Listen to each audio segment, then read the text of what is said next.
नमस्कार दोस्तों। तारीख 1 फरवरी 2026 वित्त मंत्री निर्मला सीतारमण ने संसद में देश का आम बजट पेश कर दिया है। क्या महंगा हुआ, क्या सस्ता? आपकी इनकम टैक्स स्लैब का क्या हुआ और देश की इकोनॉमी किस दिशा में जा रही है? अगर आपके पास पूरा भाषण सुनने का समय नहीं था, तो चिंता मत कीजिए। इस एक वीडियो में हम पूरे बजट 2026 सेब को डिकोड करेंगे, आसान भाषा में, और वो भी सिर्फ महत्वपूर्ण पॉइंट्स के साथ। तो चलिए बजट का ये विश्लेषण शुरू करते हैं। सबसे पहले बात करते हैं उस मुद्दे की जिसका इंतजार पूरे देश को रहता है, इनकम टैक्स। जैसा कि आप इस पोस्टर में देख सकते हैं, सरकार ने इस साल टैक्स स्लैब्स में कोई बदलाव नहीं किया है। पुरानी और नई दोनों रिजीम वैसी ही है। लेकिन एक बड़ी खबर यह है कि अप्रैल 2026 से एक नया इनकम टैक्स एक्ट 2025 लागू होगा, जिसका मकसद नियमों को बहुत आसान बनाना है। टैक्स पेयर्स के लिए एक राहत की खबर है। आईटीआर रिवाइज करने की डेडलाइन अब 30 दिसंबर से बढ़ाकर 31 मार्च कर दी गई है। गलती सुधारने का अब ज्यादा समय मिलेगा। लेकिन शेयर बाजार के ट्रेडर्स के लिए खबर थोड़ी सख्त है।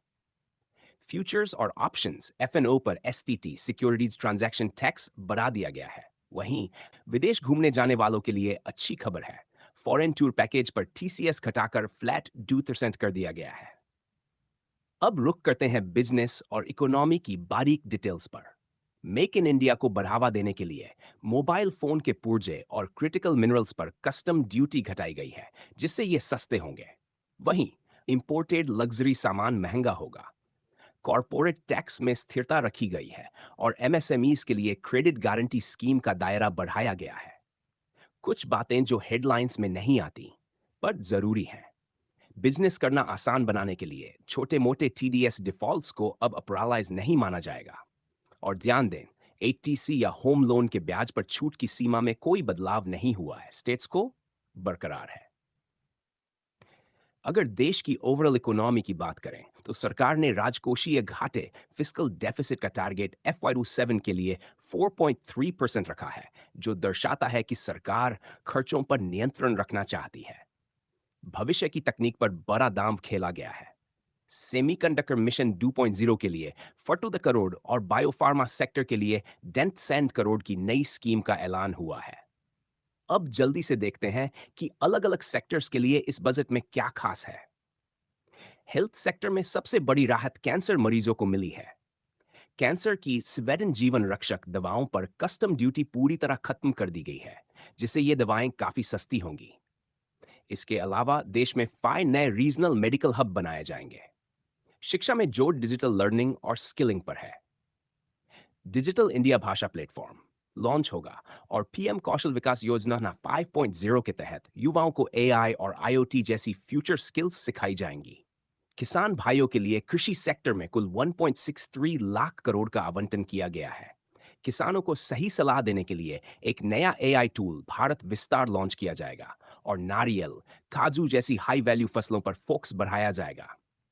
विकास की रफ्तार बढ़ाने के लिए इंफ्रास्ट्रक्चर पर रिकॉर्ड 7.2 लाख करोड़ खर्च किए जाएंगे। रेलवे के लिए भी बड़ा बजट है और देश में 7 नए हाई स्पीड रेल कॉरिडोर बनाने का प्रस्ताव है।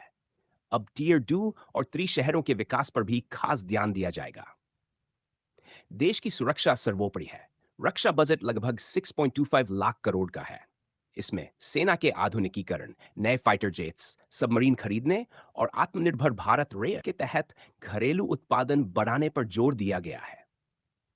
वीडियो खत्म करने से पहले बजट से जुड़ी कुछ जनरल नॉलेज की बातें जान लेते हैं। जैसा कि आप इस पोस्टर में देख रहे हैं, बजट एक एनुअल फाइनेंशियल स्टेटमेंट होता है। आर्टिकल 1 आजाद भारत का पहला बजट 1947 में आर के शनमुखम चेट्टी ने पेश किया था।